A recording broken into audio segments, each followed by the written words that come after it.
Would you like to count us down? In 5, 4, 3, 2. Reminds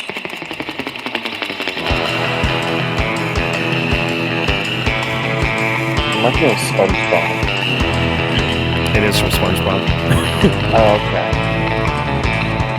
Gonna fire up the Chevy and drive out to the beach.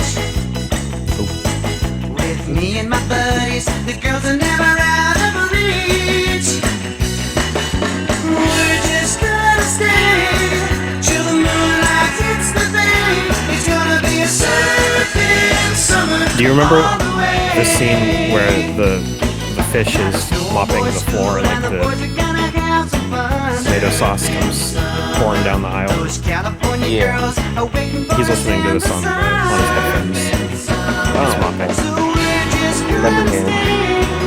This reminds me of people who rumble on the video game.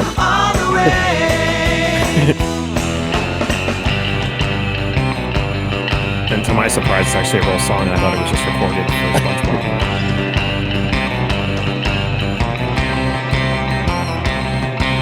When we're done surfing, we don't hang around. We jump back in the car and head on back to town. Oh, when they're done surfing, they head right back to town. They don't hang around. It just got really loud for that one part. All right. Open my notes. Welcome to episode 29, Attempted Topics. I'm Jeremy. I'm Steven. And continue with the summer-themed movies with Sleepaway Camp from 1983. Directed by... That guy. Director. By the name... I couldn't remember. Robert Hiltzik, I think is how you say it. Robert Hiltzik, written. This would be his only movie he directed up until like 2008, I believe, when he did Sleepaway Camp 4. Mm-hmm. A Survivor, something like that. I'm sorry. Oh, Return to Sleepaway Camp. Yeah, he did Return to Sleepaway Camp. So he did the fifth one in 2008, 25 years after the original. By then, I'm surprised they didn't just make it at that point, because it was like in the middle of the remake craze. Oh yeah, we can. They did the Halloween thing and had different timelines. Oh, okay. So like, Because Sleepaway Camp. There's Sleepaway Camp 1, 2, and 3, and then there's Sleepaway Camp and Return to Sleepaway Camp, and then Sleepaway Camp 5, The Survivor, was like stopped halfway through production, so they used archive footage from the first movie and pieced it all together. With the fourth movie? I think the fifth one. Oh, okay. Interesting. I'm interested in checking out all of the sequels. This was actually the first time I saw this one, which I just saw feel like 1, 2, and 3. I feel like it would have benefited me to have seen this when I was younger, Mm-hmm. and not like first viewing now. Yeah. Because it's like very silly. Yeah, I put in my notes some of the comebacks they have and stuff, and the humor. Yeah, it's not good. Yeah, it's very You guys are schmucks. it's very dated. Hold on, I have in my notes somewhere. Forget. Oh. Judy says that Angela is a carpenter's dream, flat as a board and needs a screw. Yeah. And And we come to learn why she is as flat as a board. It probably also didn't benefit because I knew the plot twist. Yeah, see, I didn't know the plot twist. I've known the plot twist for like, I don't know, it's 2021 right now. Probably at least 10 years I knew the plot twist. I actually watched it a couple years ago during one of my Halloween horror watch lists. Okay. My friend was like, "We should watch Sleepaway Camp. Have you ever seen it?" And I was like, "No." We proceeded to original trilogy. Meatball just jumped in the chat and said, I can't record, but I was excited about doing this one. My son called it Dead Shoes when he was little because the movie cover was a pair of bloody shoes with a knife. Dead Shoes. Wasn't it called something different? I don't know.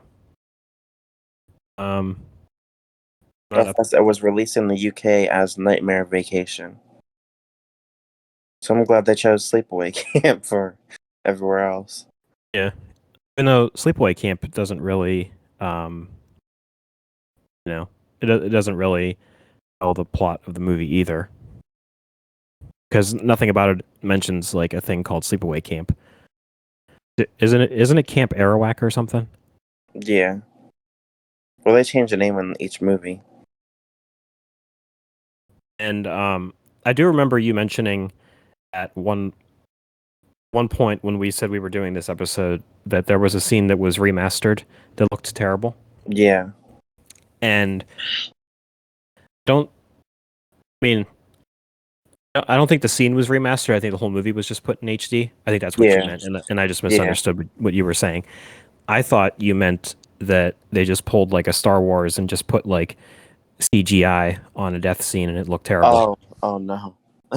I was looking out for like when they show the dead bodies. Mm-hmm. I was looking for like one dead body to just like stand out and look awful. But yeah, I do see what you're saying. I don't think this movie was meant to be seen in HD.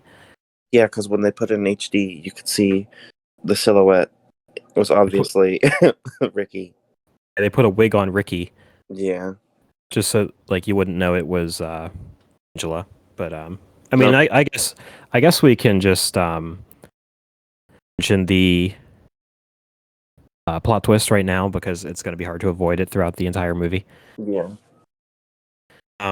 So the plot twist is that Angela is the killer, who is like the girl that we're following along through the whole movie, and she is the she's actually a boy because her aunt adopts her, and her aunt his aunt wanted a daughter, so pretty much was like, hey, you have to be female. Yeah. We already have a boy, so another one just simply wouldn't do. That aunt is acting in like an entirely different film. I love her though. So probably my biggest issue with the movie, I will say like right now, I do like it. I gave it 3 stars on Letterboxd. Mm-hmm. So like, I mean, I understand it's stupid and it's not trying to be like Citizen Kane or anything like that. It knows what it knows what it is. Like some of the backstory they give doesn't go anywhere. Even the fact that Angela is boy and was it's like a real brief scene toward the end of the movie where they just show like a flashback of the aunt saying like you have to be a girl because I already have a boy and another boy won't do. They just don't go anywhere with it. You know, people have theories of the aunt too. Because she said something about her husband. Or when her husband left. They think that she may have actually killed him. And she mentions how it's water under the bridge. Yeah, as she says. and I caught something at the very beginning because the kids need a physical to get into sleepaway camp. Well, to get into Camp Arawak, and she tells them not to tell anybody how they got their physical because it wouldn't be allowed or something like that. Yeah. I'm assuming that's because she gave them the physical, I guess. Yeah, I'm assuming she gave them the physical because I think she mentions that she's a doctor or used to be a doctor. Yeah. And like obviously, Angela is a boy and would not pass well, I mean, she'd probably pass a physical, but you know, yeah, she'd be exposed for being a boy. And there's also like another plot line that doesn't go anywhere when I think his name is Paul is trying to sleep with Angela. Yeah. And there's like a flashback of Angela's dad, who dies early on in the movie, in bed with Lenny, who is another man. They for some reason that scarred her, or him, I should say. Because there was a scene with her and her husband right after it too, but I don't know what they were even doing. When they were like pointing at each other. Yeah. I think that was meant to. I don't know. I read a YouTube comment that said it might have been meant for them to be laughing at each other. But to just be laughing like, oh, your dad was in bed with somebody, and they were just laughing about it. Maybe. Yeah. I don't know. Either way, it traumatized her, I guess. Yeah, and I don't understand how. Maybe or it's just kind of I don't know. Maybe what's his? I know his name isn't Angela. What is his real name? Peter. Maybe since he saw his dad in bed with a guy, maybe he likes guys or something. I don't know. Because then that wouldn't bother him now, because Paul was a guy. Yeah. So that would not bother him. I have no idea. I don't even know what I'm saying now. Yeah, I don't know where they were going at with that scene. Yeah. But that guy's reaction when John got ran over with the boat at the very beginning. Oh, Lenny. He's just like, yeah, John. And that girl that was what's that sport called? Not sport, but she was on the. She was water skiing, I believe is the term. Yeah. She's like, won't someone help them? Yeah, we could jump into the plot. Yeah, and when we get to the parts that they don't like capitalize on or like finish what they're saying, we can explain that further instead of just like talking ahead of ourselves. So yeah, the movie opens up with a montage of Camp Arawak, and it's for sale. So I didn't know if if this was a flashback or like flash forward or something, because owner Mel kind of hints that something like this has happened before. So I don't know if like the camp is like, kind of like cursed or something, or like, I don't know, maybe something tragic happened there before. But we never know what. That's why it's for sale. That's what I'm saying. Like there's a lot of things that could be capitalized with a sequel, but they just didn't do it. Well, those people, they also have the theory that Ricky was a killer too. I wouldn't be surprised. And maybe he killed before, and that's, well, obviously that wouldn't be that wouldn't fit the timeline because he'd be too young, but. So you're saying Ricky killed before? That's what people online were saying. Okay. That maybe he did before.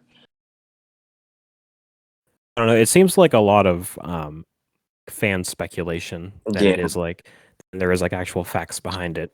I think they only did that because the second and third movie are so different Yeah, I didn't Like see any of the sequels yet. those two are like horror comedy, and Angela acts like her aunt pretty much. Oh, Angela's in the sequels? Yeah, Oh, okay. I didn't know that. yeah. I thought it was like a She was like a counselor in both movies, and she basically takes on the persona of her aunt. You know, that so bubbly. so she killed everybody, but a lot of people. And then they just let her back into the camp to be a counselor. Well, she changed her name and everything. Okay. Is she the girl on the cover of Sleepaway Camp 2 with like the Freddy claw and the Jason mask? Um, I think I don't know if that's her or Okay. Very interested in the sequels now. Pamela Springsteen. Okay. Pamela Springsteen. The younger sister of Bruce Springsteen. Ooh. So yeah, I'm very interested in these sequels now. Those will probably be some future episodes. Yeah, just it's a lot. It's funny. Like they're not anything like the first one. Okay. I thought this one was funny, so Yeah. Well, I guess it's a different type of funny. yeah. So yeah, the camp is for sale. We are immediately introduced to some things we will see a lot in this movie, which is men in short shorts. Yeah. So I have a theory because one of the standouts of this movie is like the practical effects. Mm-hmm. Because like when they show the dead bodies, they look like terrifying. Yeah. I have a theory that like 75% of the budget went toward the practical effects. And then like out of the 25% left, 15% of that went towards all these short shorts for these guys. There's every guy in this movie is wearing short shorts. Yeah. That's true. So yeah, so we meet these two kids. That's the theory we're going with. It's fact. So two kids, Angela and Peter, are on a boat with their dad John, who has some gnarly chest hair. Yes. It's like that chest hair that you got to shave. And I think it was very of its time. Mm-hmm. But nowadays, like, you can't let that fly. So You can't just be out there like that. So the two kids, Angela and Peter, flip the boat over on their dad, John, and like you said, we see Practical jokes. yeah, I think he says they're schemers or something like that. Yeah. So we see these three kids water skiing. The girl on the water skis does not want to be back there, and the two guys driving the boat do not see the John's boat flipped over and that there's people in the water. Because they're too busy trying to figure out what she's warning them about. Yeah. I was looking forward.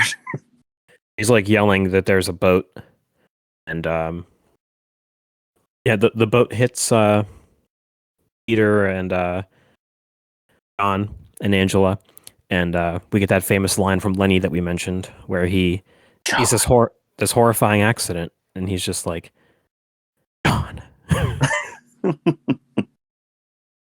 Then we get like a very long, dragged out scene of this girl on the back of the girl from the water skis just screaming, "Won't someone help them?"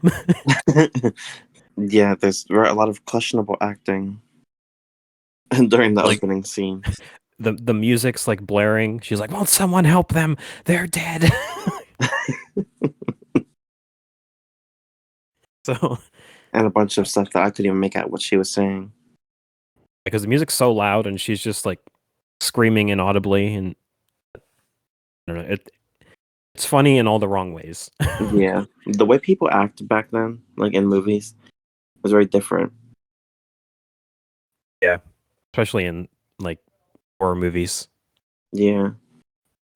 It's like in they the all 40s. have like a certain accent that they use. Yeah, and then like in the 40s and 50s, everybody was like real stern with what they were saying. Yeah. Oh yeah, we find out that Angela survived the accident and that her brother and her father died. Yes. Which actually we find out that toward the end of the movie, we find out that Angela died and Peter lived, and Peter is now taking on the persona of Angela. By force. By force. So yeah, the aunt is sending them to Camp Arawak, and like we mentioned, she's my favorite character. She's acting in like a different movie.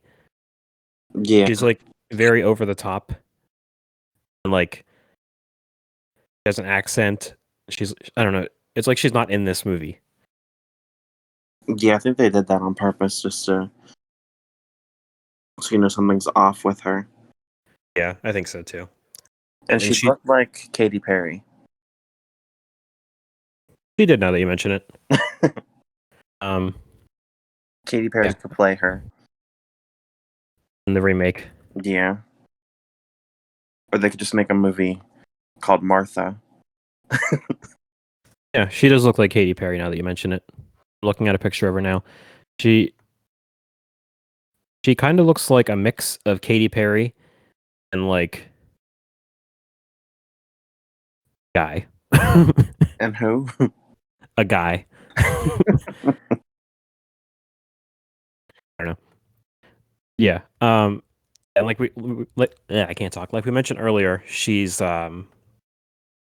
gives them their own physicals, I guess, but then tells them not to tell the camp how they got their physicals. Yeah. So now, yeah, I do kind of wonder why she sent her there. Yeah, I didn't know either. Because it's the same place, and she knew her family died there. And not only that, like she knows that she knows that she can't go in the water or anything. Yeah. Like, why?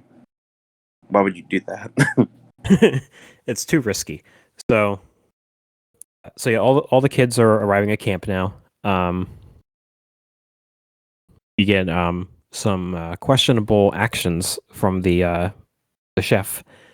Oh yeah. Mm-hmm. Yeah, the chef's name is Artie, and he's like checking out the kids, and he's like I call them baldies. Yeah. It's like everybody, all the other chefs that work with him know that he is like a pedophile. They don't do anything about it. No. The one guy just laughs him off, like he's joking. So, but we don't talk about that. here's a piece of trivia for you. So can't remember his name. Ben, he's one of the chefs. He is he's the black guy, the black chef. Mm-hmm. He is played by Robert Earl Jones, who is the brother of the guy who does the voice of Darth Vader. Oh. So you could tell like this chef sounds like an off-brand Darth Vader. Once you pay attention, or once you know that piece of trivia that it's his brother, because they kind of sound similar. Mm-hmm. You could tell like he sounds like an off-brand Darth Vader. Sleepaway can't meet Star Wars. What's that? Sleepaway can't meet Star Wars. Yeah. So we learn that Judy has grown some pick bazungas since last summer, and her and Ricky, as they say, used to be steadies last summer. Mm-hmm. Now Judy is like getting attention from the older guys because of her epic bazungas. So So yeah, she has no time for Ricky in this movie. No, there are no more. And poor Angela, because from an outside point of view, once you don't even if you didn't know that this is a boy who's being raised as a woman, before you even know that, it's like she's just a shy girl, Yeah. and Judy and all these people are like just making fun of her because she's just quiet. Mm-hmm. Kids are cruel. They are. It So yeah, said that in the trivia that the girls who play Angela, Judy, and Meg were actually really close. that's what I learned today too, because I watched the kill count this morning before I started recording, just to kind of refresh myself. But they didn't want to film a scene where they throw her into the water. Yeah, because they were all friends. There's a scene at the very end of the movie I want to talk about, because it's like the backstory is like tragic, and I don't know if you've heard it, but we'll get there when we get to the end of the movie. So Maybe. So a whole lot of nothing happens. They're just kind of like setting up for camp and everything. There's a scene in the lunchroom. I don't know if you caught this. There's a scene where they're like just panning across the lunchroom, and there's this poor extra. I feel bad just because I think she's just a kid who was just like paid like $50 to be there. She's just staring at the camera. Like the camera's panning across the lunchroom, and she's just staring at the camera the whole time. I didn't even notice. And it's like, that's kind of like acting 101 when you're an extra, or like in general, Yeah. is to like avoid the camera and pretend it's not there. I did notice later on in the movie, one of the extras during the capture the flag game was like a toddler, and I don't know why. The toddler's running around. I don't know. I didn't even catch that. So we find out that Angela has not eaten anything since she's been here. So Ronnie, who is one of the counselors with his short shorts and a very big bulge for these short shorts. Yeah. I don't know if they stuffed these, but yeah, it was very very noticeable. Very out I there. wasn't even looking, and it's just there, You don't even have to be paying attention. It's just out there for everyone to see. So he takes Angela to the kitchen with Artie to get some food, and I don't know if they left it up in the air just on purpose, or if Artie is just like an oblivious counselor. Is he like quote unquote feeding kids to Artie? I don't think so. Or is he just like getting her food and just like, hey, here's the chef? Yeah, I think he was just getting her food. I don't think he knew. Okay, so I think it was just the other cooks that knew. So yeah. Artie ends up taking Angela to like a closet and was like, you like what you see? And he starts taking off his belt. No. And luckily Ricky somehow steps in and catches the chef trying to rape Angela. And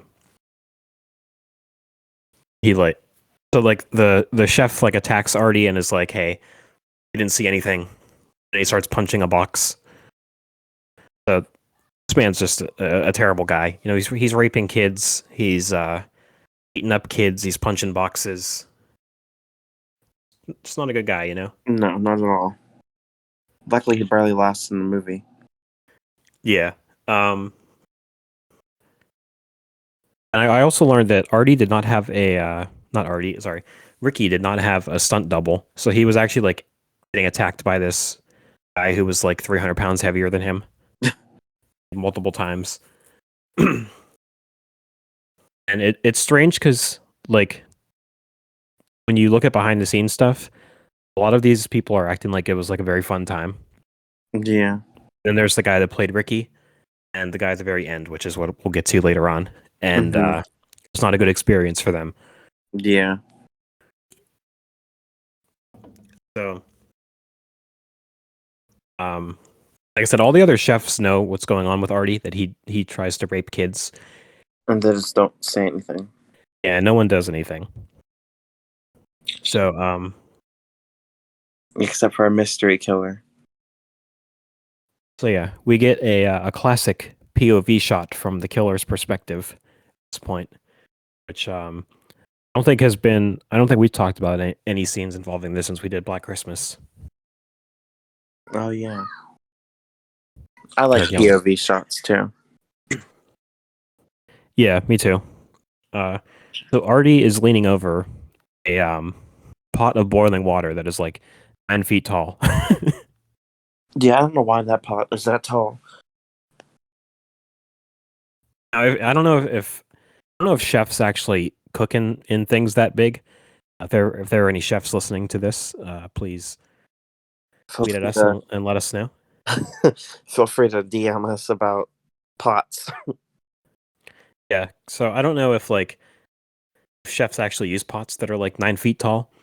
So Artie is like leaning over this pot of boiling water, and we see like the POV shot of somebody like pushing him into the pot of water, and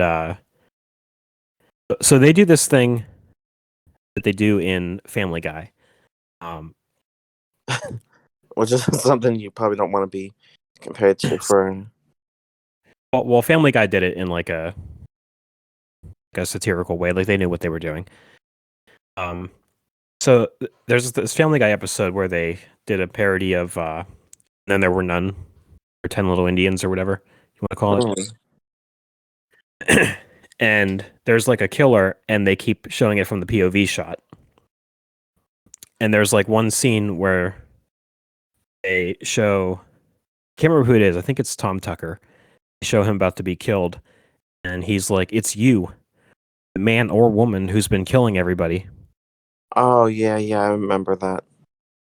But they won't say like Angela, what are you doing here? They did that a all, few times in this movie. all these people are like, "Oh my god, it's you." I was like, it can't be you. It's you. You're the man or woman who's been killing everybody in this camp.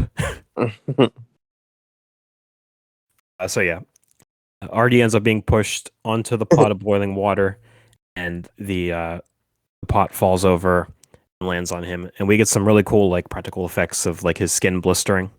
Yeah. And that's what he gets. The transition is kind of funny because it's like they show his skin blistering. Then in like the next scene, he's on a stretcher, just covered in bandages, like just being wheeled Screaming. out, screaming at the top of his lungs. This is where we meet. Well, I think we met him before, but this is where the owner Mel kind of comes in and is like, "Hey, we got to keep this a secret." Yeah, he was And real adamant on not letting this destroy him. yeah, and this is why I think that something like this has happened before. He's like, if this gets out, we're going to be done for. Like, it might not have happened under Mel's ownership, but something could have happened before. And then follow that with the boating accident, and then follow that with this. It's like a triple threat tragedy, and Yeah. we're never having this place open again. So yeah, they agree to keep it a secret, and Mel pays the chefs an extra like $50 a week to keep their mouths shut about it. And he pays the counselors an extra $15 a week to keep their mouths shut. Huh. Would you do it? Or no, I'm sorry. It's the head chef gets $50 a week, and the other chefs get $15 a Like, week. I'm not saying I better get $50 a week too. Yeah. Or else It's like, hey, or it's like, hey, if he gets 50, I better get 40. Yeah. But yeah, I guess they all agree to it. So back in the camp, the the kids do this stupid prank on this one kid where he's like doing a sit up or something. Is this the kid that actually got bullied on set? I don't know. I didn't hear about that. Yeah, one of the actors actually got bullied, and one of the counselors had to actually step in. Oh no, I didn't hear about that. So maybe it wasn't a pleasant experience for him either. That'd be 3 people. Willie Cuskin was the kid. Let me see. But yeah, So he does a sit up and just goes face first into the butt of another another kid.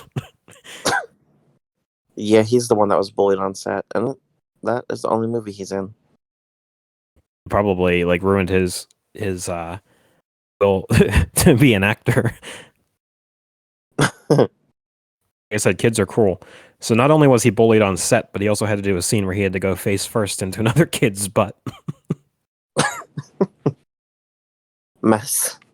If someone did that to me, I would just beat him up. I don't care if I get kicked out of the camp. I'm beating Yeah. somebody up.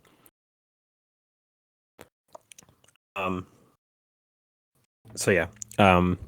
Next there's a baseball game where we get some questionable trash talking. And nothing that really happens in the baseball game that goes that like No. affects the plot. It's just like Just to cause beef. it's like a 7-minute scene of the kids playing baseball just to pad the 85-minute runtime. And this camp is also weird because there's these kids there, and then those adults are in camp too, and they're actually like supposed to be adults in the movie too, because like they were all like 19. And they just combined everybody. So the 19-year-olds are with the 12-year-olds? Yeah, that's when they're playing baseball together. It's like the adults versus the kids. Oh.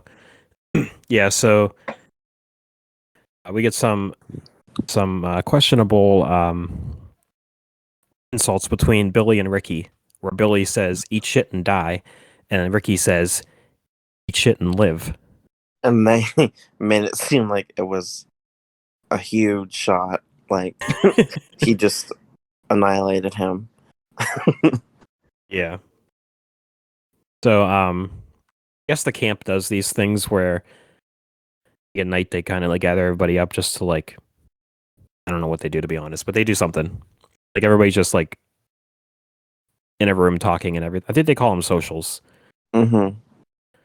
So back in the cabin that night, 2 of the older guys, Kenny and Mike, try to get Angela to go swimming with them later that night. And Which she doesn't do. yeah, she does not do it. I think they want to go skinny dipping. Yeah, because all the guys are going. This younger girl, and they don't find out they don't get any girls to go skinny dipping with them. So it's just like 15 naked guys just jump in the water.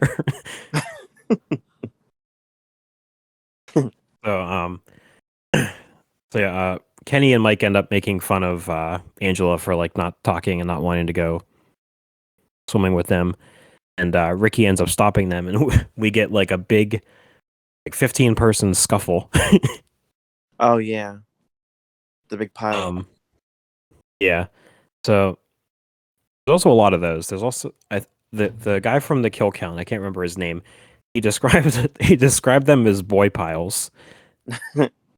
Because there's so many scenes where like guys are like a bunch of boys or a bunch of guys are like fighting and they just like jump on top of each other. My ultimate goal is to have a collaboration with him one day. Is his name James? Yeah. Yeah, I love James from the kill count. Shout out to the kill count. Yes.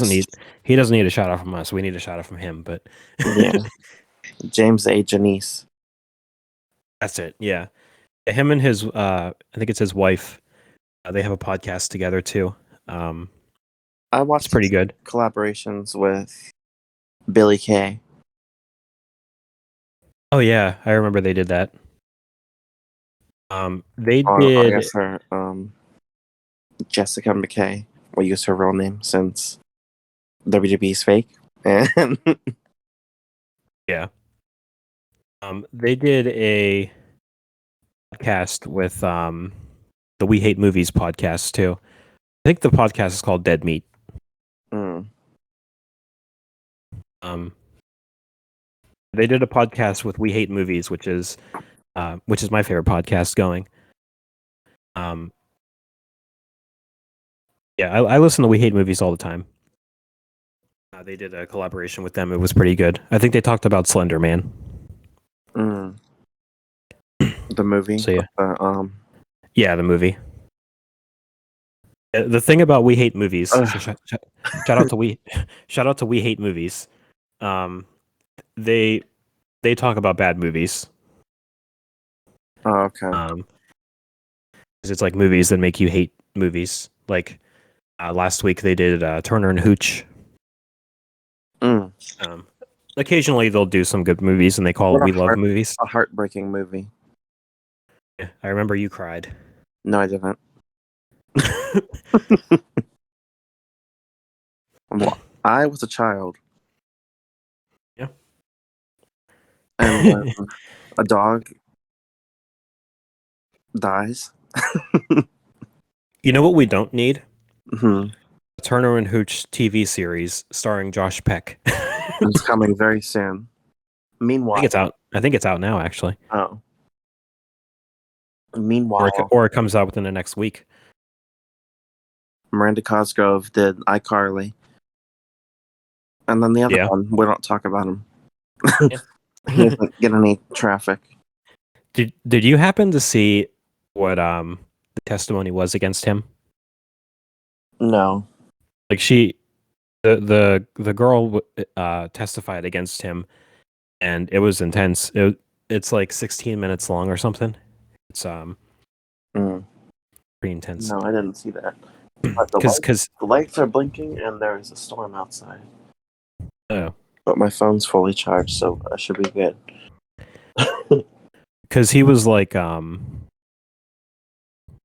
smiling during the whole testimony or whatever, and she like yelled at him and told him to stop smiling. No, I didn't see that. That was pretty intense. I mean, it kind of goes hand in hand with this episode of the podcast. Yeah. And we got Artie, who is doing questionable things with adults, and we have Drake Bell, or I mean, with kids. We have Drake Bell. Yep. They're all disgusting. Yeah. All right, so back to Sleepaway Camp. If your power ends up failing or something, just let me know what's going on. Hopefully it stays up. But so this is where we meet. Well, I think we met him earlier, but Paul tries talking to Angela, and he reminisces on his time with when him and Artie used to be up to shenanigans. He says that him and Ricky hung a girl's panties from the flagpole. that one didn't win her over, so he had to go into other stories.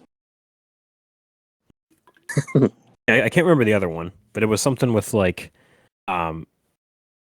locking somebody out with no clothes or something. Was that it? I think so, something like that. So these kids are terrible. Yeah, and we also, I guess it's all in good fun because it's a prank, but never take a prank too far. Yeah. And this is where Angela talks for the first time in the movie. So Paul walks away and he says goodnight, and she says goodnight back to him. And for some reason, Judy is giving Angela the stank eye because she's like, "Hey, no friends at this camp."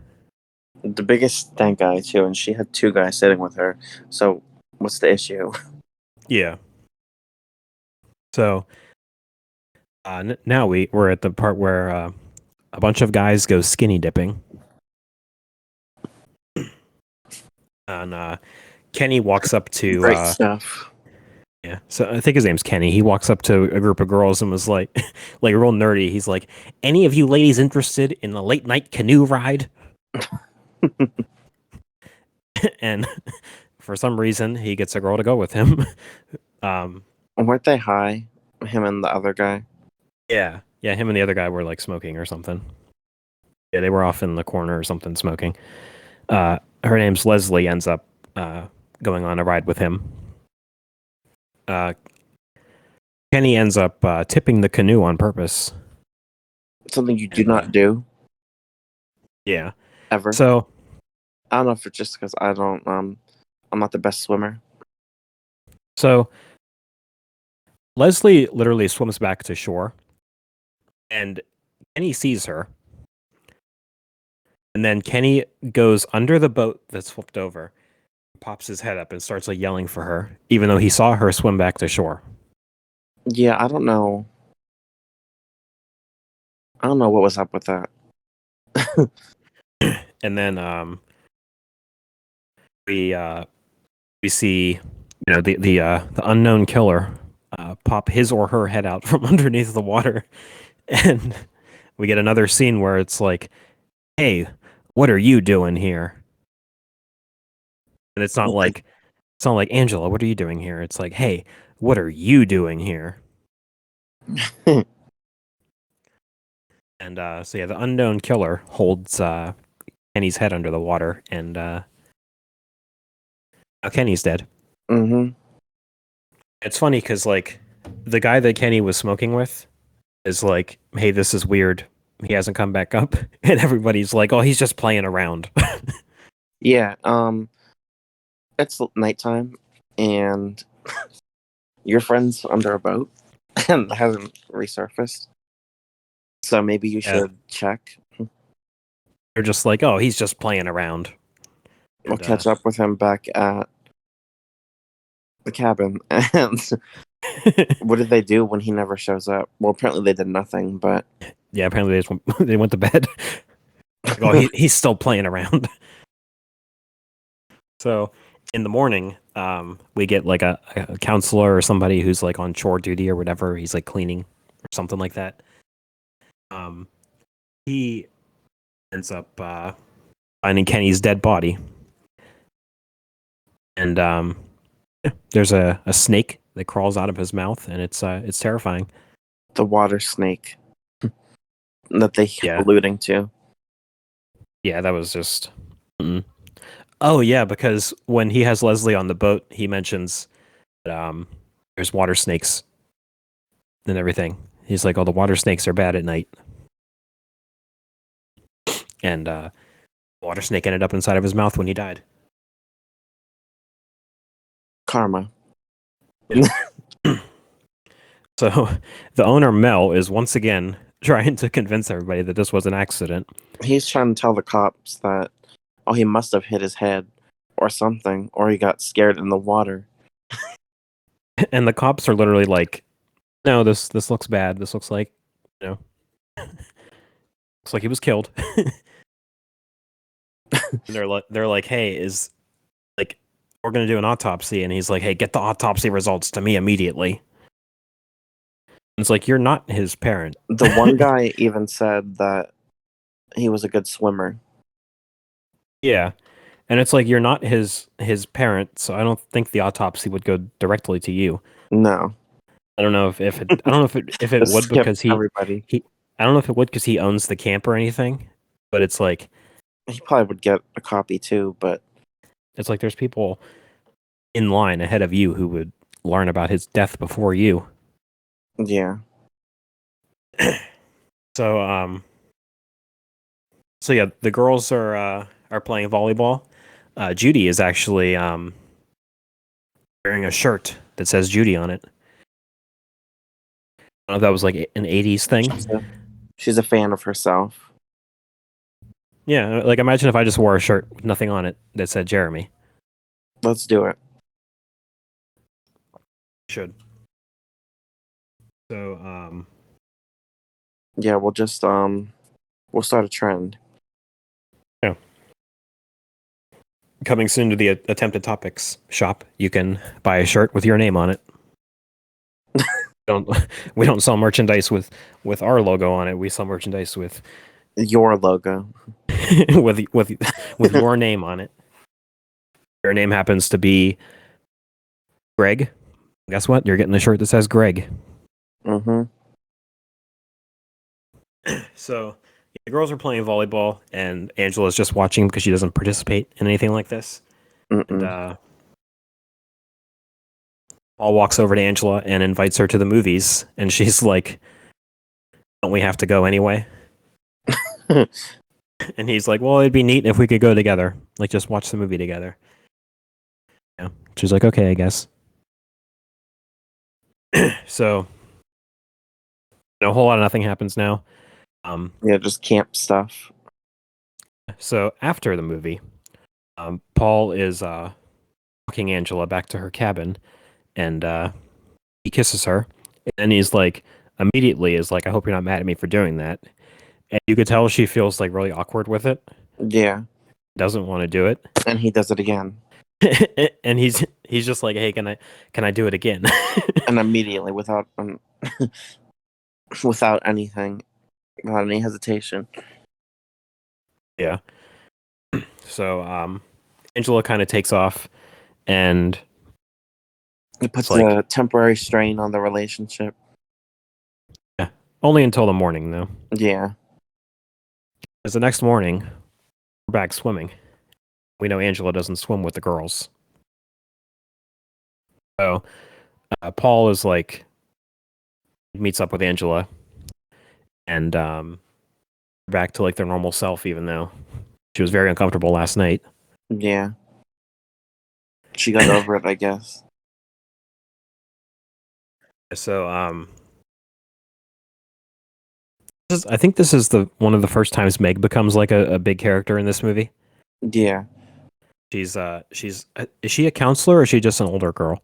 that's just one of the older girls. Okay, because I thought she was a counselor because she looks like significantly older than everybody Maybe else. she, I don't know, maybe she is a counselor. Because remember later she was hooking up with Mel. Yeah, maybe it's one of the cases where like the counselors are like 17 or something. Maybe, yeah. I remember when we were in high school, we were in like 11th grade, we had the chance to be camp counselors, Mm-hmm. fifth graders. So maybe. I'm like, no, thank you. Yeah, I didn't want to do that.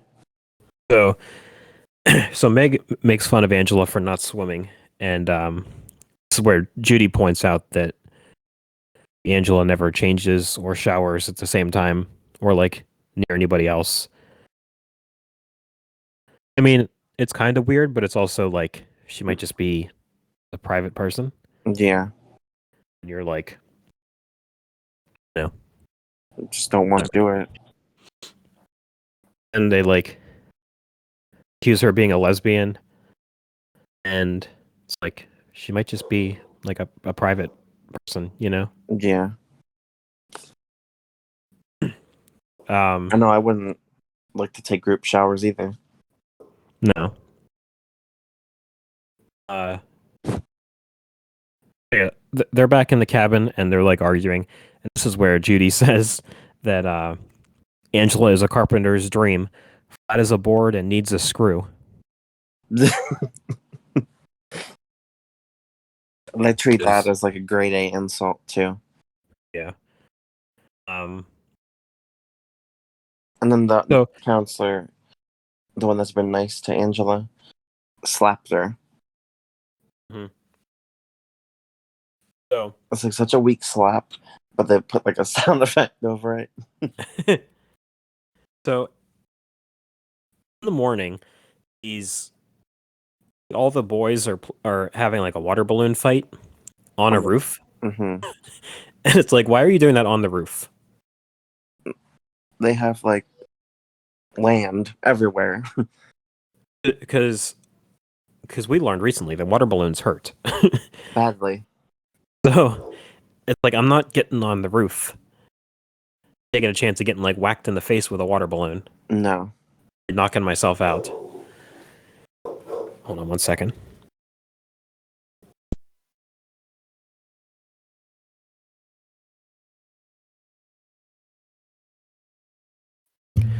There was a noise outside. I was making sure it wasn't a tornado, and it's just my neighbors getting a delivery, and there's a truck outside, and my dogs are not having it.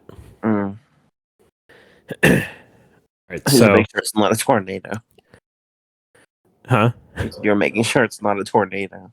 I mean, it sounded questionable because there's like a loud like humming outside or something.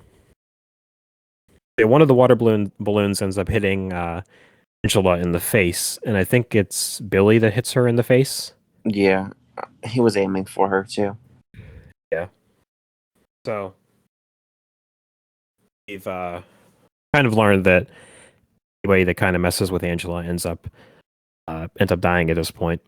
Yeah, So forget where all the guys go, but not Willie, Billy takes off. Says he has to take a wicked dump. So we see that. Hold on one second. My dog's barking. now is this a death that was really necessary? Very very cruel. Yeah, We get the POV shot. Somebody locks the bathroom door while Billy's taking a wicked dump. yeah. They put like a broom handle or something in the Yeah. door.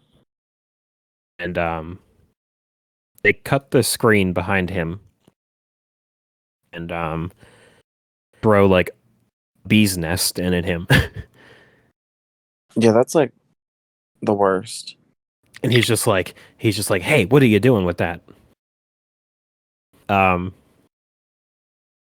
So Yeah, I'm gonna say that I don't think he deserved that.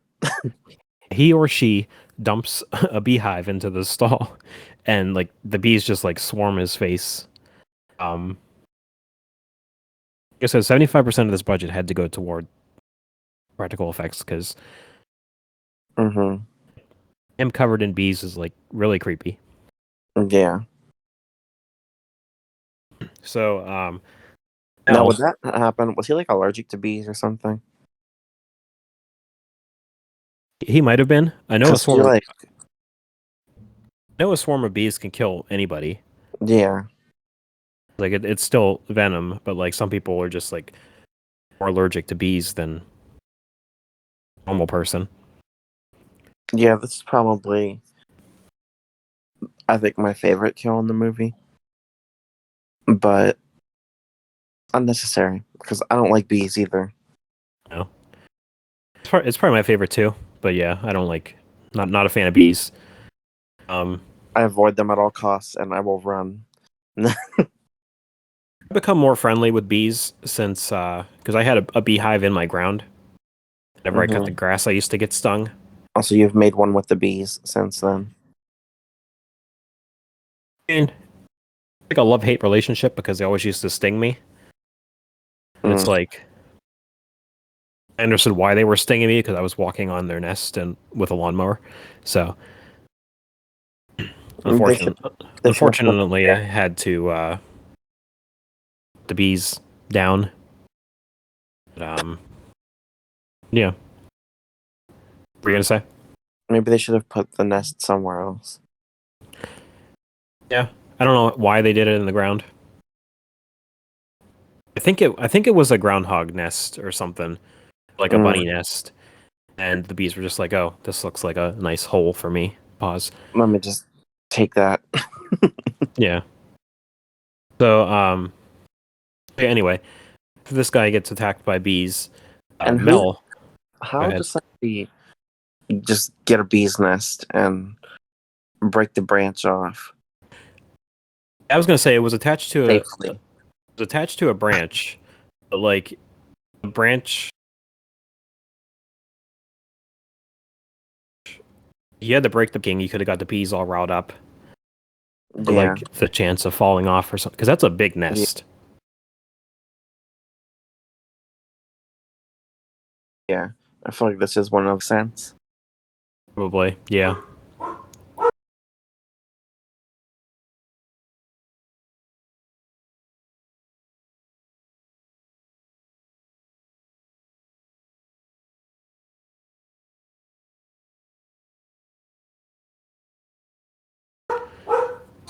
good lord, It's was going to ruined. be shut down. He's He also thinks that convinced. Ricky is behind.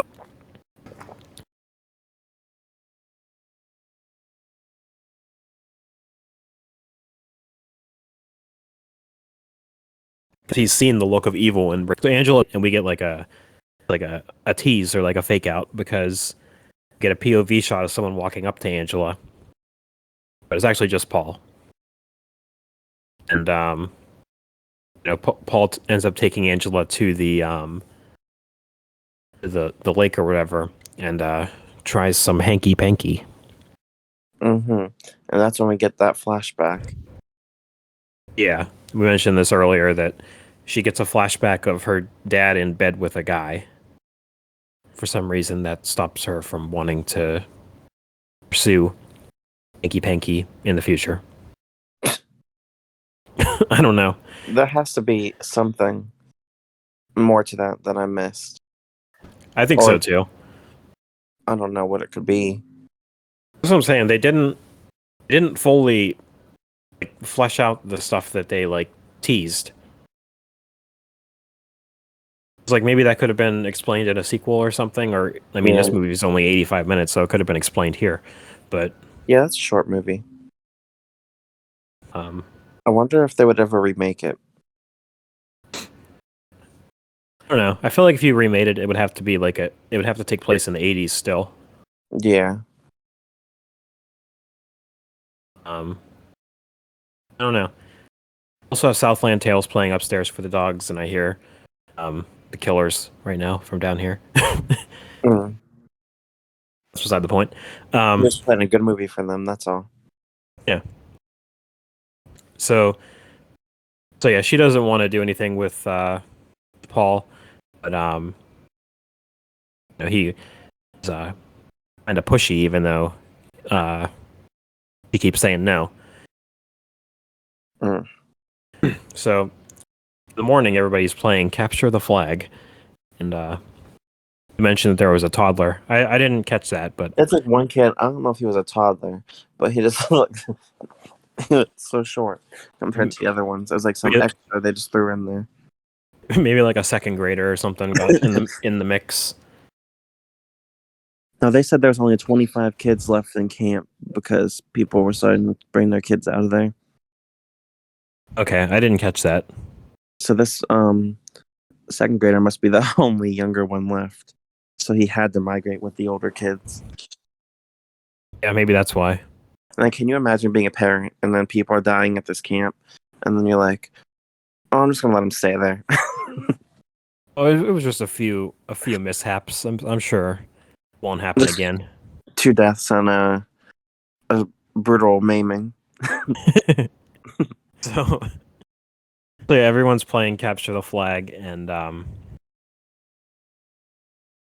Judy ends up making a move on Paul, and Paul is upset because he got shut down by Angela the night before.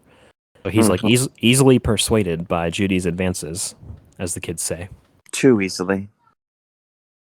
So Ricky and Angela happen to be in the woods while Paul and Judy are, and they catch them. And for some reason, Paul gets mad at Judy and blames her for him kind of cheating on Angela. Yeah, even though he did it too. He just blames her for it, which is strange, but okay. So, I think there's I don't know if it's really like a fight or anything, but while they're playing Capture the Flag, Meg and Judy end up throwing Angela into the water. Mm-hmm. And during all of this, Mel is accusing Ricky of the killings. He's holding him, shaking him. First, he did subtle interrogation. Not so subtle interrogation. And then he just outright accuses him and grabs him. He's all right, I know it was you. Yeah, so Meg and Judy throw Angela into the water, and I think Mel mentions are you gonna kill them next? So So Ricky runs up to the water, gets Angela out of there, and while Angela's walking, while they're both walking away, there's like these 6 little kids that just start throwing sand at Angela. Yeah. This is where this is where the 2 killer theory makes sense now that you mentioned it, because Ricky tells Angela like they'll pay for this. Yeah. So that does kind of make sense. And everybody paid for it, I guess, even the kids, even though Yeah. I And don't think they had any ill will. even like I lost my train of thought. Oh. I forgot what I was gonna say. It's not important. they act so Mel acts like Ricky is not supposed to jump in and protect Angela, even though that's like his cousin or something. I mean, I guess I understand him thinking that like he's the killer and stuff, but it's like, why wouldn't you just assume Angela's the killer, because she's the one who's like quiet and everything And being bullied. Yeah. So we find out that Meg, who is like this 16-year-old girl or something, or 17 or something like that, is going on a date with the owner of the camp, who's like is in his 50s or 60s or something. This camp is just awful. Yeah. Maybe that's why the like no one paid attention to Artie liking the kids, because the owner's the same way. Yeah. Maybe they're all like that. Yeah, I guess nothing's off limits at this camp. Doesn't seem like it. So, Meg is supposed to meet up with Mel that night for dinner or something, and Meg, she goes to take a shower, but there's like a long line in the cabin, so she goes into the empty cabin next door, and she takes a shower in there by herself. And I think this is like kind of a tribute to Psycho. It's like a kill in the shower. Yeah. So she gets stabbed through the shower and gets like a long slash down her back. This is probably like the most I don't know the word I'm looking for. Like, I don't know, like calm death, I guess. Yeah. It's not like over the top or anything. It's just like she just got slashed in the back. Yeah, and everybody else. So the awful ones. Yeah. We catch up with Paul and Angela, and Paul's apologizing and is like, "Meet me at the waterfront. Meet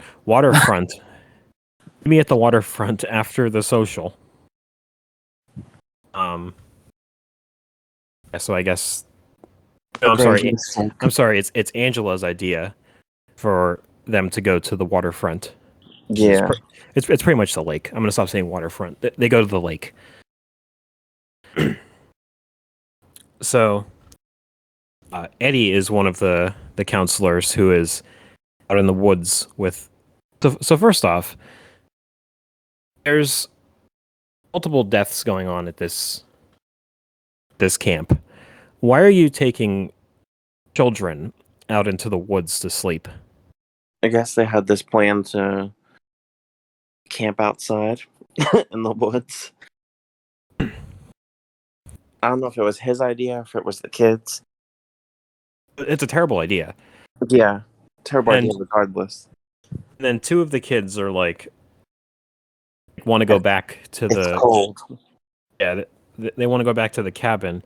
So this counselor Eddie takes them back, and it's like he leaves the other 4 there. Yeah, like there's these killings, and he leaves the 4 children there, and you could tell he like questions it. Yeah, but he still does it.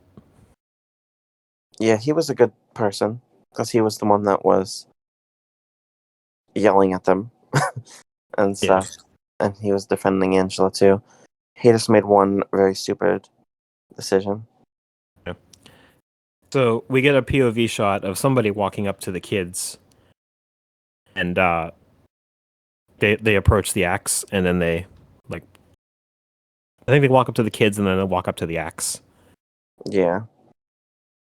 So So they are all slaughtered off Yeah. screen. So back at the cabin, Mel goes out looking for Meg, and so he's this old guy on a date with a teenager, and he's like telling the other teenagers about it because he goes into the cabin and he asks Judy, and he's like, "Hey, Meg was supposed to meet up with me. You know where she's at." Yeah. It's like you're openly a pedophile, and you're telling everybody about it. So What? So Mel goes out looking for. I think Judy ends up telling him that she went in the other cabin to take a shower. So he goes into the other cabin and finds her dead body and puts on the acting performance century. Now he's out for blood. Yeah, he's like something like forgive me, Meg. I'll kill him, or I don't know exactly what he's saying, but he's screaming and going on and on about how it's how Ricky won't get away with this. Right over there.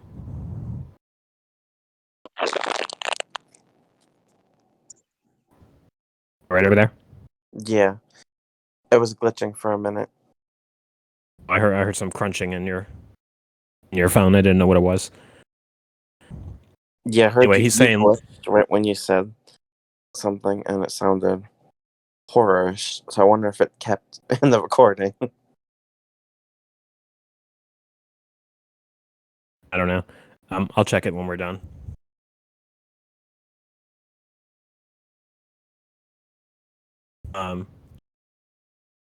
But yeah, Mel's out to Okay, back to the avenge podcast. Meg.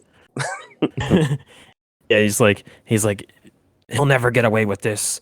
Forgive me, Meg. You know, this was actually his last movie. Was it? That guy. Yeah. I didn't know that. And I think he had lung cancer while he was filming it. Okay. Shout out to him. And it's funny because he was smoking a cigar several times during the movie. I got it. I didn't even realize that. So, this is where we get that scene that you were talking about, where we find out this movie was not supposed to be in HD. Yeah. So they put a wig on Ricky and like had him walk into the cabin. And I'm assuming on like a VHS or something, It just wouldn't. looks like a silhouette. Yeah, it wouldn't look as nearly as clear as it does in HD the way we see it now. And they still never fixed it. You would think on like the Arrow releases or something like that, they would like darken it or something. Yeah. I think it's Scream Factory actually, but still. So yeah, this quote unquote silhouette walks into the cabin that Judy's in, and Judy sees her and is like, "It's you." And they're It still can't keeping be. they're still keeping it a secret on who this killer is. So, this silhouette punches Judy in the face, puts a pillow over her, and grabs the curling iron and Brutal. shoves it somewhere where curling irons do not belong. Mm-hmm. Now, speaking of the kill count, James on his kill count for Sleepaway Camp said that he got curling iron signed by the actress who plays Judy. Mm. And I think it says like she's a carpenter's dream or something on on the autograph. So that's pretty cool. Yeah. Yeah, while the curling iron is being inserted in her, we see like silhouette of like her hands. Yeah. I thought that was pretty cool. Mm-hmm. Um, and the so the movie is like rushing to an end at this point. Yeah, because there's a lot going on now.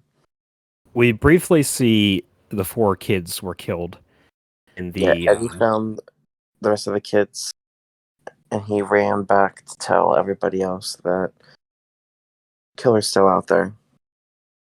and Ricky conveniently missed the social while the killings happened because he said the food made him sick. Yeah. He conveniently missed all these killings happened, so he wasn't around. So we're still supposed to think he's the killer at this point. Yeah. And Which might Mel actually be because the killer's everywhere at this point. yeah, when we do Sleepaway Camp 2, we'll delve more into the like the theory of the 2 killers too. Yeah. I'm interested in that. Wish I would have looked that up before I saw the movie, but I didn't. When you mentioned it, that was the first time I've heard that theory. Yeah, I heard of it last night. I'm very new to the Sleepaway Camp lore. I've only yes. seen them all. Well, I saw the first one 2 times now. But I only saw the sequels each once. So Mel attacks Ricky yet again and accuses him of the killings. This time it was a brutal assault. And then, yeah, because he like, we're supposed to think Ricky's dead at this point. Yeah, because he like pounds on him and everything. And then Mel was like, I gotta run away. So he just runs away. Mel runs off and immediately gets shot in the throat by, but not before. He's like, "Oh, it's you." It can't be. Yeah, So we find out. He's basically just trying to justify assaulting a child nearly to death. Yeah, so we find out it wasn't Ricky. It was it was him or her, the guy who's been killing everybody at the camp. So I'm gonna have to watch other murder mysteries and see if they do that now. Yeah. I mean, they don't do it in Scream. I mean, No. it's somebody wearing a mask, so it wouldn't be that. No. Yeah. I can't remember what movie. I can't remember what it was. If it was a movie or a show, but they had them. They told them to take their mask off. Oh, it was Scream Queens. Okay. You know, they make fun of. I have to watch like too. Now recording. Okay. Huh. we'll use Pawa from here on out. Okay. So yeah, it's like She's like, you're the one that's been killing everybody, and then dies. I'll have to watch like And Then There Were None just to see like what if there's anything like that. So yeah, everyone's running around looking for the killer. The movie like is wrapping up at like a rapid pace for some reason. Yeah, because the movie's kind of I wouldn't say slow, but everything's spaced out until this part. Like this night, the killer's just going on a spree. Probably because they assume that everybody knows there's a killer now, so yeah, we're done. This is the final night. So we catch up with Angela and Paul, and Angela wants to go swimming and tells him to take his clothes off. The counselors end up finding out that Ricky is alive. That's like the last we ever see of him. Yeah. We just see him moving while he's laying on the ground. And this is where we get like a big plot twist where 2 counselors walk up to Angela, who is naked and holding Paul's severed head. And she's like stuck in like this weird like face. Mm-hmm. It's actually like very terrifying. It is.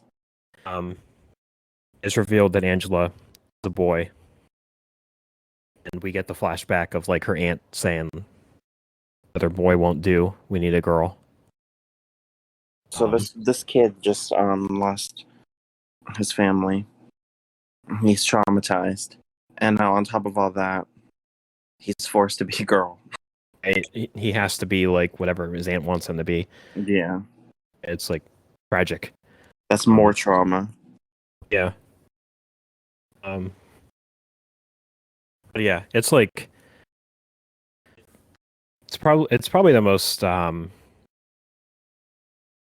well-known scene in the movie is like her face. Yeah. And this is what I was talking about where I wanted to get into like like a tragic backstory in the film. So Angela's obviously a boy, Mm-hmm. but she's Oh. played by I think I know where you're going. she's played by a teenage girl. Mm-hmm. So they originally wanted her to wear a strap-on to make her look like a boy, Yeah. and her parents were like, "No, she's not wearing a strap-on. She's like a teenage girl, so no." I think she was 13, so I see where they are coming from. So what they did was they made like a mask of her face, which is why she looks like kind of fake at the end of the movie. Mm-hmm. Probably another reason why this shouldn't be seen in HD. I think that's one of the reasons why it looks so terrifying, though. Yeah, because it looks like not human. Yeah. Um, And then the growling. yeah. So they made a mask of her, and they had a guy, like a 20-something-year-old guy, play character. So came time for him to shoot the scene, and he didn't want to do it at all. He was like drunk, crying. Did you hear this? Did you hear this story? Yeah. Yeah, he was like drunk and crying and like sad about it. And no one knows who he is because he never came out and said that he did this. Yeah. And like I'm assuming he was also scarred from acting from this incident or something. Plus, it was really cold out that night, too. Or you know, it could have been an actor that we all know. Like we don't know who it is. Like he could have went on to do other things. But he never came out. Came out and said he did this movie. I would do it discreetly. I would need to be paid a good amount. Yeah. Which plus, no one knows who you are, so yeah, so no one would ever know. Although you do have to see people online if they poke fun. You're like, oh, okay, well. Must have been cold that night. Yeah. Oh yeah, but speaking of the amount of money, the girl that played Angela was paid $5,000 to play her. Did a very good job. Mm-hmm. I feel like I don't know if that was a big amount back then. I feel like it's a small amount to be like the main character or one of the main characters. It's a very low budget movie, so maybe that's why I didn't pay her much. But yeah. But yeah, I think that's all I got for Sleepaway Camp. I mean, I think talking about it, I like it more than I did a couple hours ago. Mm-hmm. Yeah, I enjoy it. Yeah, I mean it's a good, fun movie that's not taking itself too seriously. I guess as equals and take themselves less serious than this does. Mm-hmm. I'm interested in checking those out. Yeah, I like the second one. The third one, it just feels like, I don't know, something feels off about it. Like I don't know what they were going for. It just feels like dreary. I was gonna say, you said it seemed depressing. Yeah. You said like it wasn't supposed to feel depressing. I don't think it was, but yeah, it just felt like Rob Zombie's Halloween 2 is trying to be depressing. Yeah. It just felt like check out episode dull. Go check out episode 2 of Attempted Topics and Or thoughts on Rob Zombie's Halloween 2? Or we can.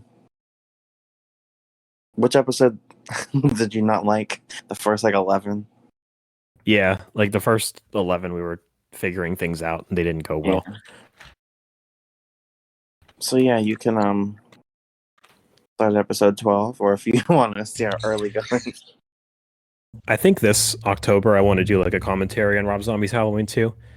Mm-hmm. This for a year. I feel like I might be better to tell our thoughts on it now than it was then.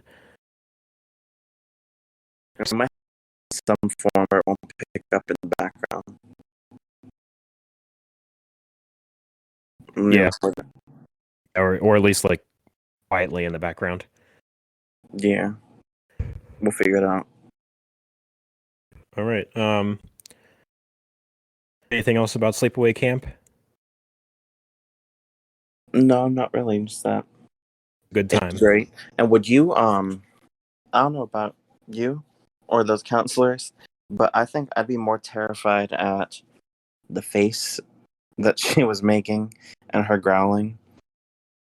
And then there's a severed head on the ground than the fact that she's a boy. I was like, oh my god, she's a boy. Yeah. Not sure. I feel like they I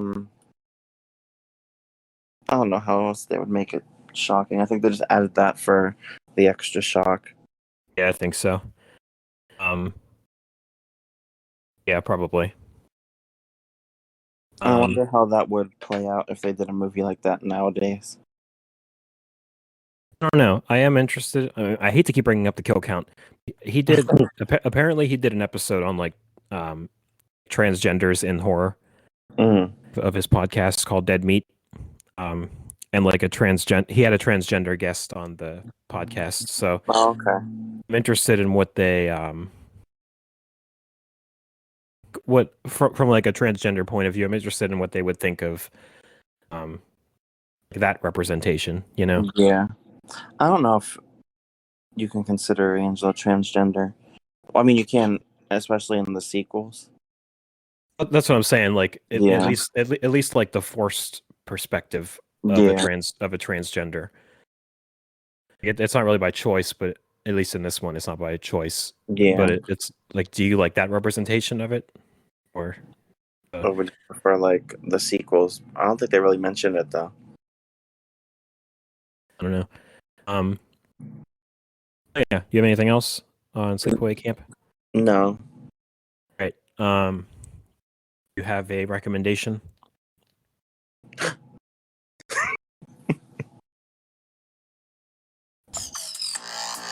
It's time to recommend some things you and me were recommending.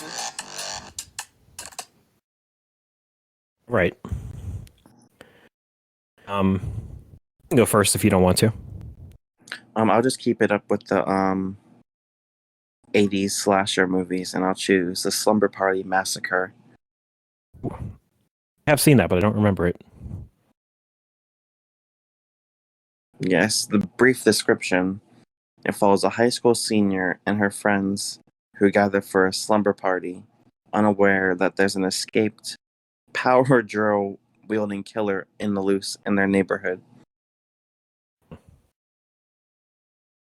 Okay. Interesting. So it's like another 80s slasher film. Yeah. All right. Another low budget.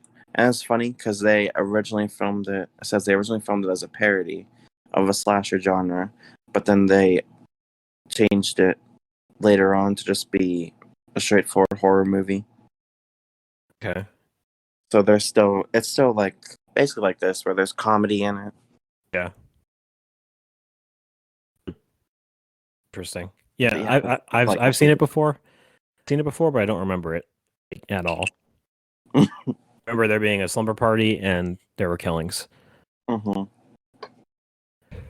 right. I'm gonna go way off topic. Basically the movie. I'm gonna go way off topic and recommend Paddington from 2014. It's about an explorer who finds a species of bear who can talk, and there's a bear named Paddington who gets sent to England to find a family Mm. because his aunt moves to a retirement home for bears, so he's sent to find a human family in England. Oh. Yeah. It's very cute and uplifting, and also sad at some points, but it's very good. I Something we need in these times. haven't seen Paddington 2, but I heard it's better, so I'm interested in that. So Paddington, go check it out. I also posted a meme on our Instagram involving Paddington. I thought it was pretty funny. Anything else, or do you want to jump into what we're doing in the next couple episodes? We can just go for it with the next couple episodes. Okay, so since you have a vacation coming up and I have a vacation coming up, so our schedules are going to be off. Next episode is not going to be a movie, so we won't have to watch a movie or anything. We're just going to talk about our personal top 5 video games of all time. Ooh. So we'll just come up with a list. We'll each do 5, and then go down the list. I'll do my number 5, do your number 5, Mm-hmm. do 4, you do 4, etc. I wonder what my favorite one is. I don't think we'll do any rules except for try to keep it one one game per franchise. I don't want Mario 1, 3, 64 and Yeah. Galaxy in a top 4 or something. So we'll try to do But my favorite is NBA 2K, WWE 2K. No. yeah. My top 4 is WWE 2K15, 2K17, 2K20, not 2K20. Said no one. So yeah, we'll do that next. And we also have a Friday the 13th episode coming up next month for Friday the 13th. And next movie episode I have a list. I have a list of 9 movies here that I have in a wheel. Okay. Mm-hmm. I actually added a movie since I talked to you earlier about this. Ooh. So I have a list of 9 movies here that kind of involve relevant themes at this time. Summer horror. I'm gonna add a 10th one just for the heck of it. So I got 10 here, Okay. and I'll give the rundown of all 10 movies. So eventually we're probably gonna do all of these. So I have them in a wheel. I'm gonna spin the wheel. Whatever one it lands on will be the next episode. This is a first for Attempted Topics. Call it the Attempted Topics wheel. Very clever. Yeah. We could also do this for Friday the 13th since I don't know what movie we're gonna do. I asked on Instagram, and a lot of people recommended the remake. But see. So yeah, the 10 movies I have on the list are Town That Dreaded Sundown from 1976, The Town That Dreaded Sundown from 2014, Know What You Did Last Summer, The Burning, Evil Dead, The Wicker Man, and I added Sleepaway Camp 2. Okay. Mm-hmm. And then I have, since the Suicide Squad comes out in weeks, it's kind of relevant. So I have Suicide Squad from 2016. I have Guardians of the Galaxy, which is directed by James Gunn, who is directing the new Suicide Squad. And since I added a 10th movie just to make it 10. But since we're kind of in a pandemic right now, I added Contagion to the list. Right. So I'm going to spin the wheel. I want to count us down so I can spin it. All right. 5, 4, 3, too. We need something Every- that just yells, "Spin that wheel." Spin that wheel. Goes. Spinning. Spinning fast. Is. Oh my god. The Town That Dreaded Sundown from 1976. Cool. Because I've never seen that movie. I had to do a pause because it was playing music in my headphones. once once it's fun, it was like dun-dun-dun-dun-dun-dun-dun-dun. Oh, If yeah. you can, you should add the music to the. I don't know if I can, but yeah, that's what we got. That's That, some wheel spin. Now, I saw the new one, Mhm. but I never saw the old one. so did I. So And weren't they just copying the movie in the new one? Was Yeah, it Copycat Killer or something? the new one was like a remake slash sequel slash spinoff. It was All kind in of one. it's kind of cool what they did. So yeah, The Town That Dreaded Sundown from 1976 will be the next horror movie. It's another slasher movie that takes place in the summertime. Cool. But yeah, that's what we got. We were I'm here for it. I'm just glad it didn't land on Suicide Squad and Guardians of the Galaxy. yeah, I think The Town That Dreaded Sundown is another short movie. So Not that I don't like those movies. I mean- 86 minutes. Mm. Um, Yeah, not that I don't like Guardians of the Galaxy, and I don't even remember that one. But One day we'll get into a Marvel movie, but yeah, not this time. not yet. And So, if yeah. any, we can get into Black Widow because that was really good. I still remember it. So that's a good sign. I haven't seen it yet. Maybe in the fall or in the winter when Spider-Man comes out, we'll get into that. Oh yeah. Right. So other than that, I don't have anything. Do you have something? No. So we'll do our top 5 video games. We'll do The Town That Dreaded Sundown, and we have a Friday the 13th movie coming up soon. And those are what we got for future episodes. Right. That sounds good. Follow us on all the social medias at Attempted Topics. Subscribe to our YouTube channel. Eventually, we'll do like video podcast Mm-hmm. once we get like a good setup going. Coming soon. And through our social media, you can find our personal social medias. Subscribe to us on YouTube, rate us on Apple Podcasts, and